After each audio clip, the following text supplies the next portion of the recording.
Los periódicos en el Londres de la era victoriana estaban dominados por titulares relacionados con el infame caso sin resolver de Jack el Destripador, un asesino serial que pasó años aterrorizando a mujeres en las calles de Londres. Pero el gran destripador no era el único que acechaba los vecindarios y buscaba víctimas durante esa época.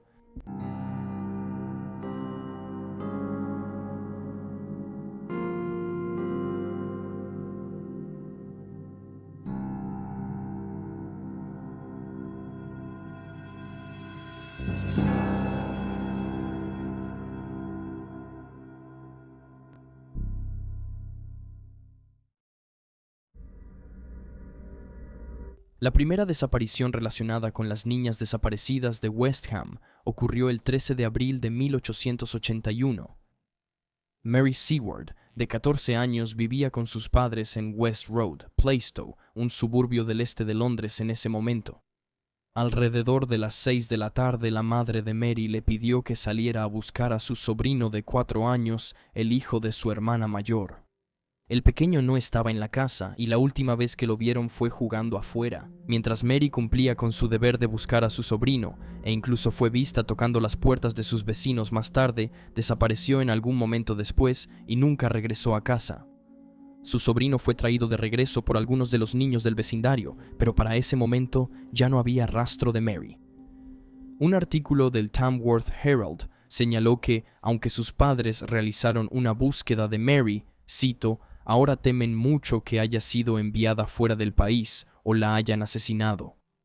Después de que su familia no pudo encontrar nada, las autoridades locales fueron llamadas para realizar una búsqueda exhaustiva en los alrededores. A pesar de los mejores esfuerzos de las fuerzas del orden, que consistieron principalmente en recorrer el vecindario, interrogar a delincuentes conocidos y buscar pruebas en las calles, nunca se encontró rastro alguno de Mary. Varios meses después, en junio, sus padres empezaron a resignarse a la teoría de que había sido víctima de un grupo de traficantes de personas que operaban en la zona. El North Devon Journal informó sobre esta teoría, afirmando que un testigo le dijo al padre de Mary que había visto a un hombre varias veces en los muelles, de quien había aprendido que usaba falsas promesas para atraer a jovencitas a la trata de personas, vendiéndoles el sueño de una vida mejor en el extranjero. Se decía que el hombre era asistido por una mujer, que era adinerado y que prefería enfocarse en niñas de entre 12 y 15 años. También agregaron que vestía bien. La madre de Mary también le dijo a los medios que se enteró de un esquema similar donde a las jóvenes las detenían en la calle y les ofrecían dinero por entregar una carta. Sin embargo, al entregar la carta, las atraían a la casa y las retenían en contra de su voluntad. Tras estos informes, surgieron más testigos y varias familias le dijeron a la policía que sus hijos habían sido abordados de manera similar por un hombre bien vestido. Una mujer, identificada simplemente como la señora Hughes en los periódicos, informó que había enviado a su hija a hacer un mandado una noche a finales de marzo, solo para que la niña regresara a casa muy agitada y asustada.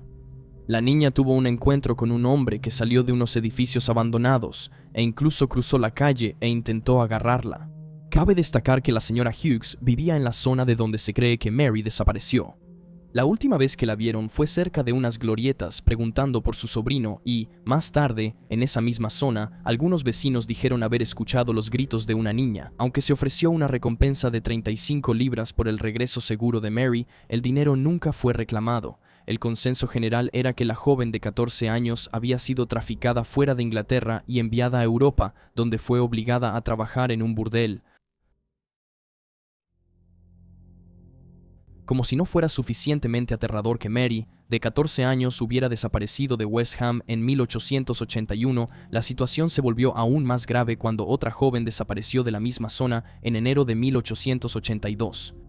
Poco después, los periódicos empezaron a informar sobre la posibilidad de que los casos estuvieran relacionados, lo que generó miedo y pánico entre las familias locales que buscaban proteger a sus hijos. Eliza Carter, de 13 años, fue vista por última vez el 28 de enero. Aunque vivía con sus padres en la calle Church, en realidad estaba quedándose con su hermana el día que desapareció. Su hermana vivía en West Road, escalofriantemente la misma calle que Mary. Inicialmente se informó que Eliza pasó la tarde jugando en las calles con una amiga, y después de que oscureció alrededor de las 5 de la tarde, las dos niñas decidieron que lo mejor era regresar a casa. Elisa mencionó que tenía miedo de caminar sola a casa, así que su amiga la acompañó parte del camino. La última vez que vio a Elisa fue cerca de las glorietas, cerca de West Ham Park, la misma zona donde Mary desapareció. Sin embargo, aproximadamente una semana después de que desapareció, el Evening Standard informó que esa no era la versión real de los hechos.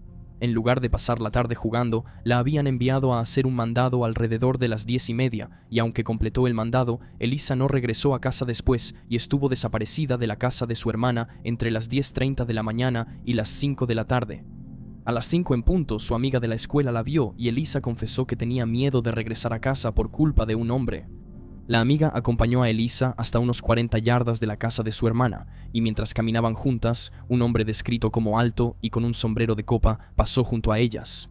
Él dijo: «Hola Elisa, ¿cómo está tu madre?». Después de que él se fue, la amiga de Elisa la dejó para que regresara sola a casa. Elisa no llegó a su casa y la búsqueda posterior no arrojó pistas útiles. Los investigadores creen que el hombre que pasó junto a las dos chicas se había acercado a Elisa más temprano ese día, ya que sus amigas dijeron que ese era el hombre que la puso nerviosa. La primera pista en el caso se descubrió ya avanzada la mañana siguiente, cuando un niño que caminaba por el parque encontró un vestido.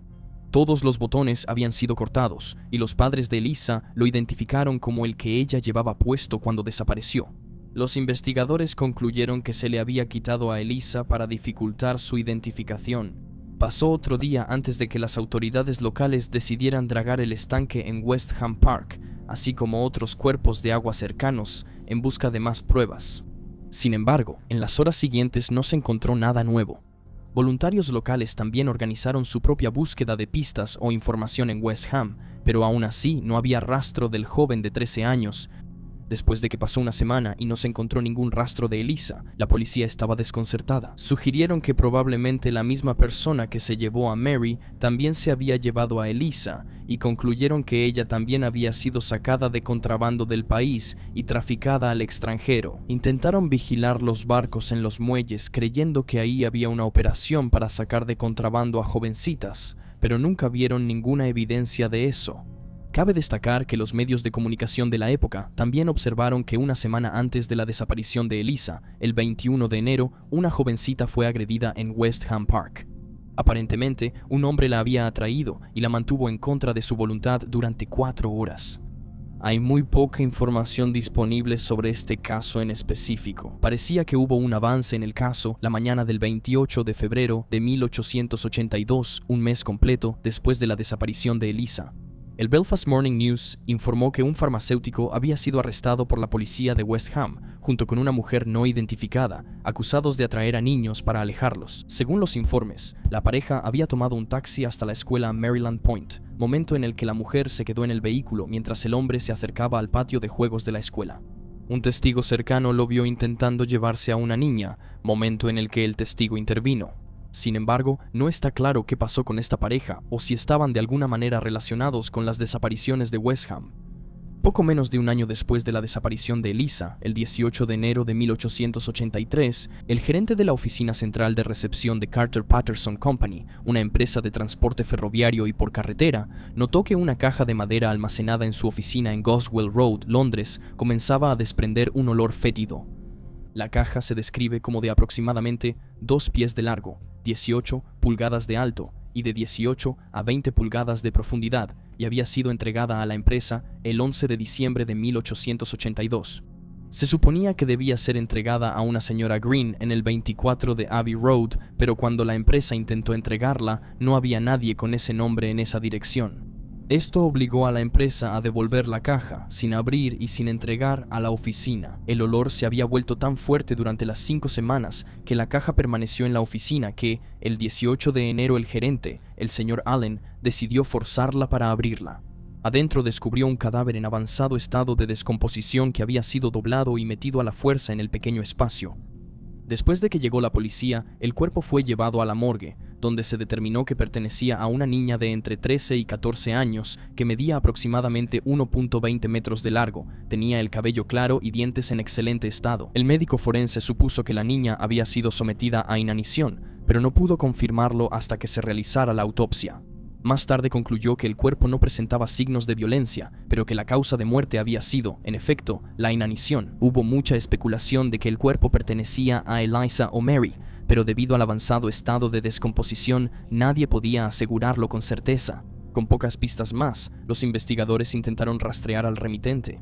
Fueron a la tienda Davis y Evans, donde la caja había sido depositada antes de ser entregada a la empresa Hollage, y los empleados dijeron que la caja había sido dejada por alguien que solo se identificó como el señor Smith. Lo describieron como un hombre vestido como un trabajador de oficio, con ropa oscura y un sombrero alto. Nunca antes lo habían visto en la tienda y no había regresado desde entonces.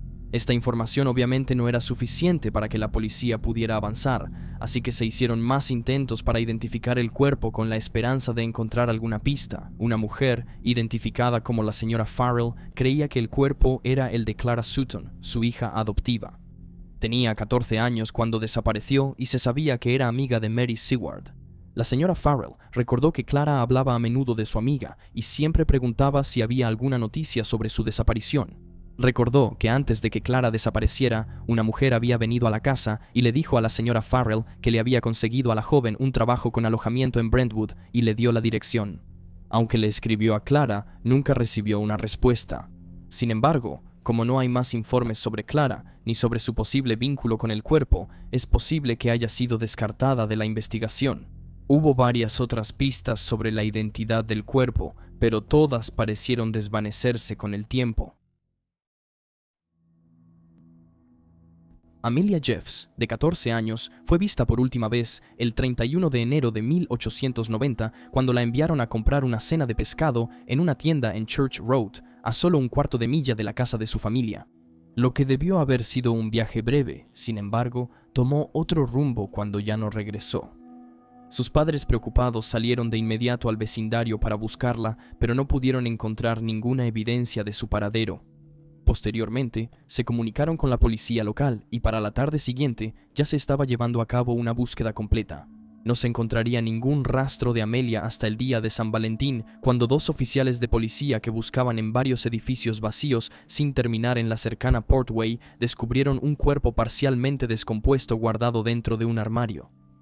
Los restos pronto fueron identificados como pertenecientes a Amelia y su autopsia mostró que había sido agredida sexualmente y estrangulada hasta la muerte. Los edificios estaban en construcción por un hombre llamado Joseph Roberts, cuyo padre, Samuel, trabajaba como vigilante nocturno. Según su familia, Amelia era una joven bien portada y cariñosa. Ella dejó la escuela a los 13 años y aunque a veces pasaba tiempo con una tía en Western-super-Mare, la mayor parte de sus días los pasaba en casa con su familia. No conocía a nadie en el vecindario donde la encontraron y nunca le había contado a sus padres que tuviera algún problema. Sin embargo, no pasó mucho tiempo antes de que los investigadores obtuvieran su primera pista. Dentro del edificio donde recuperaron el cuerpo de Amelia había un palo de fresno y un anillo de plata. Esta última tenía las iniciales de un hombre que recientemente había huido de la zona. Se cree que el hombre abordó un barco y posteriormente viajó a Australia. Se envió una descripción de él a la policía australiana para que pudiera ser detenido si ponía un pie en su territorio, aunque esta pista finalmente no llevó a nada. Sin embargo, en la investigación judicial sobre la muerte de Amelia, el constructor y el vigilante se convirtieron en los dos principales sospechosos del caso. Samuel Roberts había perdido la llave de la casa donde se encontró su cuerpo, pero no pudo explicar cómo. Esto resultaba particularmente sospechoso cuando se señaló que las botas de la joven estaban limpias, lo que indicaba que había entrado por la puerta principal cerrada con llave y no por la zona lodosa en la parte trasera del edificio. Roberts' padre también había intentado impedir que los oficiales que encontraron el cuerpo entraran al edificio, y fue entonces cuando se enteraron de que supuestamente no tenía la llave de la puerta principal. La madre de Amelia también testificó que había señalado a Roberts' padre por su nombre en varias ocasiones, indicando que lo conocía antes de su muerte, aunque Roberts' padre negó conocerla durante su testimonio. Roberts' padre también hizo otras declaraciones contradictorias, como afirmar que no regresó al edificio hasta después de que se encontrara el cuerpo de Amelia, y luego decir que había estado allí unas 4 semanas antes del asesinato. A pesar de todo esto, la investigación judicial concluyó sin que se lograra ningún avance adicional. Muchos habitantes locales sospechaban que los Roberts estaban involucrados en el asesinato de Amelia y la policía concluyó que había una conexión entre su muerte y las dos desapariciones, pero simplemente no había suficiente evidencia para probar nada. Por lo tanto, los Roberts nunca fueron acusados. Las llaves de la casa donde Amelia fue asesinada fueron encontradas en el ático de la propiedad en mayo de 1890 por los nuevos inquilinos, aunque todavía no había suficiente evidencia para presentar cargos. Los casos de Mary Seward, Eliza Carter y Amelia Jeffs siguen sin resolverse hasta el día de hoy. Y ahí tienen los hechos. Por favor, dejen un comentario abajo con sus propias opiniones y especulaciones y recuerden darle like a este video y suscribirse para apoyar al canal. Gracias por ver. Manténganse alerta, cuídense y nos vemos la próxima vez.